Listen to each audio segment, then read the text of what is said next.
This is the Antiquities of the Jews by Flavius Josephus. In this chapter, the prophet Samuel delivers a command from God to King Saul. The Amalekites are to be judged for the harm they inflicted upon Israel during the wilderness journey. Saul gathers a vast army and marches against them, achieving a great victory.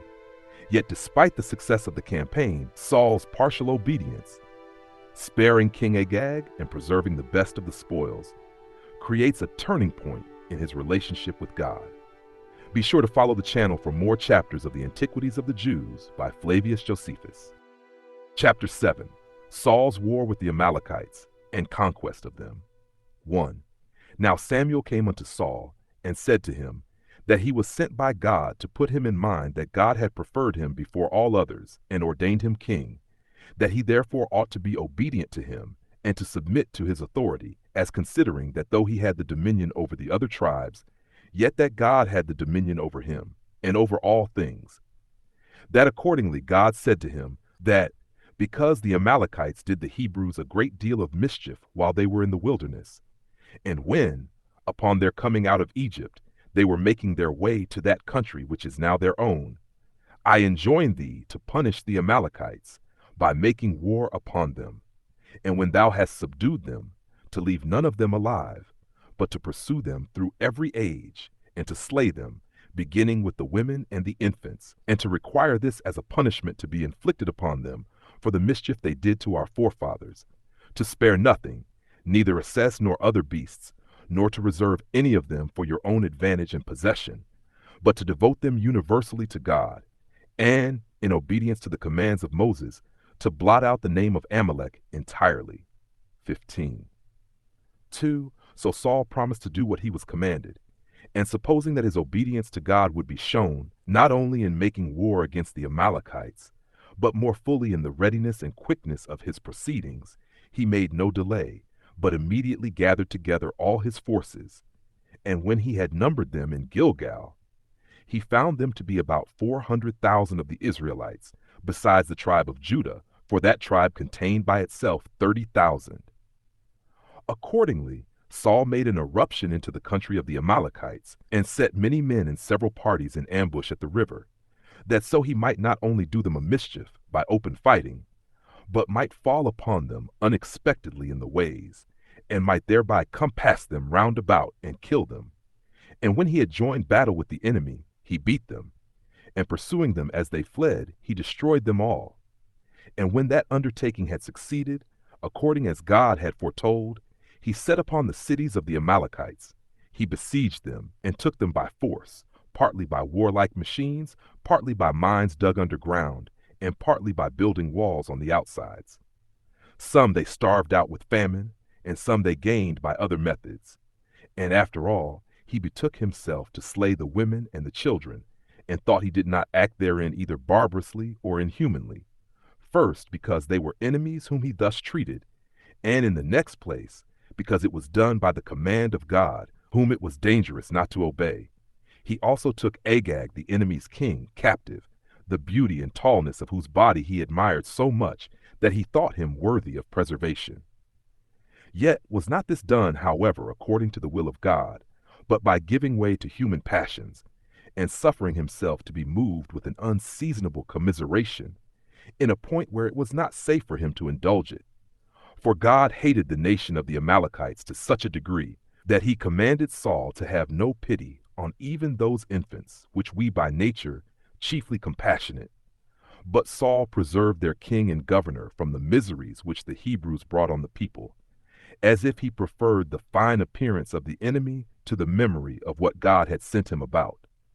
The multitude were also guilty, together with Saul, for they spared the herds and the flocks, and took them for a prey, when God had commanded they should not spare them. They also carried off with them the rest of their wealth and riches.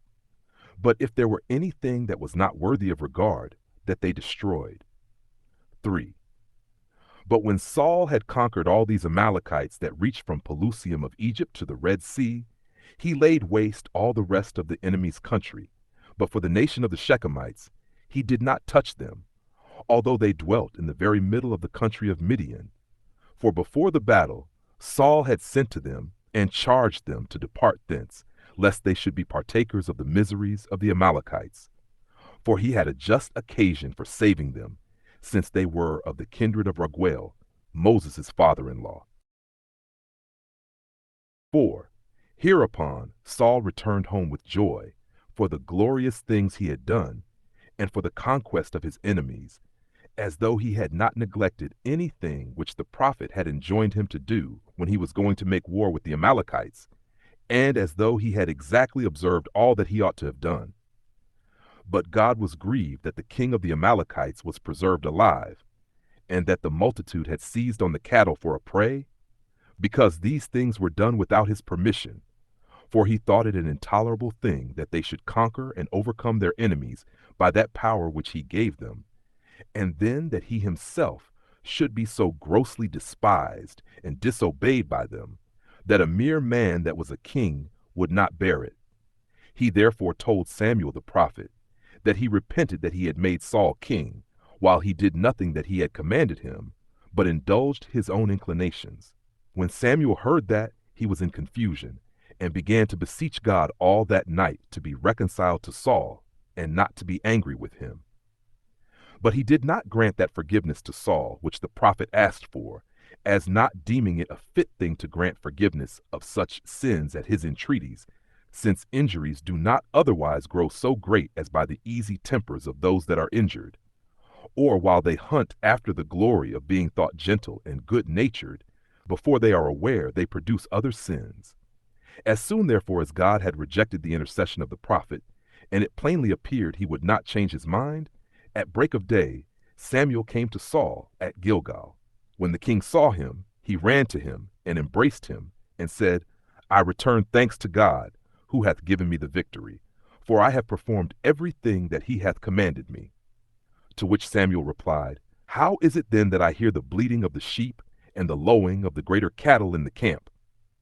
Saul made answer, that the people had reserved them for sacrifices, but that, as to the nation of the Amalekites, it was entirely destroyed, as he had received it in command to see done, and that no one man was left, but that he had saved alive the king alone, and brought him to him, concerning whom, he said, they would advise together what should be done with him.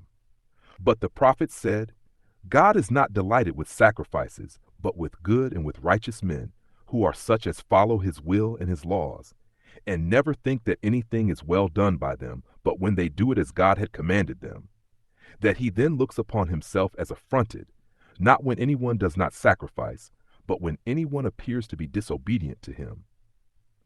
But that from those who do not obey him, nor pay him that duty which is the alone true and acceptable worship, he will not kindly accept their oblations, be those they offer ever so many and so fat, and be the presents they make him ever so ornamental, nay, though they were made of gold and silver themselves. But he will reject them, and esteem them instances of wickedness, and not of piety. And that he is delighted with those that still bear in mind this one thing, and this only, how to do that, whatsoever it be, which God pronounces or commands for them to do, and to choose rather to die than to transgress any of those commands. Nor does he require so much as a sacrifice from them. And when these do sacrifice, though it be a mean oblation, he better accepts of it as the honor of poverty than such oblations as come from the richest men that offer them to him. Wherefore take notice that thou art under the wrath of God, for thou hast despised and neglected what he commanded thee. How dost thou then suppose that he will respect a sacrifice out of such things as he hath doomed to destruction? Unless perhaps thou dost imagine that it is almost all one to offer it in sacrifice to God as to destroy it. Do thou therefore expect that thy kingdom will be taken from thee, and that authority which thou hast abused by such insolent behavior as to neglect that God who bestowed it upon thee? Then did Saul confess that he had acted unjustly, and did not deny that he had sinned, because he had transgressed the injunctions of the prophet. But he said that it was out of a dread and fear of the soldiers that he did not prohibit and restrain them when they seized on the prey. But forgive me, said he, and be merciful to me, for I will be cautious how I offend for the time to come. He also entreated the prophet to go back with him, that he might offer his thank offerings to God, But Samuel went home, because he saw that God would not be reconciled to him. But then Saul was so desirous to retain Samuel that he took hold of his cloak, and because the vehemence of Samuel's departure made the motion to be violent, the cloak was rent. Upon which the prophet said that after the same manner should the kingdom be rent from him, and that a good and a just man should take it, that God persevered in what he had decreed about him, that to be mutable and changeable in what is determined is agreeable to human passions only, but is not agreeable to the divine power. Hereupon Saul said that he had been wicked, but that what was done could not be undone. He therefore desired him to honor him so far that the multitude might see that he would accompany him in worshiping God. So Samuel granted him that favor and went with him and worshiped God. Agag also, the king of the Amalekites, was brought to him, and when the king asked how bitter death was, Samuel said, As thou hast made many of the Hebrew mothers to lament and bewail the loss of their children, so shalt thou, by thy death, cause thy mother to lament thee also. Accordingly, he gave order to slay him immediately at Gilgal, and then went away to the city Ramah. 5. But then Saul was so desirous to retain Samuel that he took hold of his cloak, and because the vehemence of Samuel's departure made the motion to be violent, the cloak was rent. Upon which the prophet said that after the same manner should the kingdom be rent from him, and that a good and a just man should take it, that God persevered in what he had decreed about him, that to be mutable and changeable in what is determined is agreeable to human passions only, but is not agreeable to the divine power. Hereupon Saul said that he had been wicked, but that what was done could not be undone. He therefore desired him to honor him so far that the multitude might see that he would accompany him in worshiping God. So Samuel granted him that favor and went with him and worshiped God. Agag also, the king of the Amalekites, was brought to him, and when the king asked how bitter death was, Samuel said, As thou hast made many of the Hebrew mothers to lament and bewail the loss of their children, so shalt thou, by thy death, cause thy mother to lament thee also. Accordingly, he gave order to slay him immediately at Gilgal, and then went away to the city Ramah.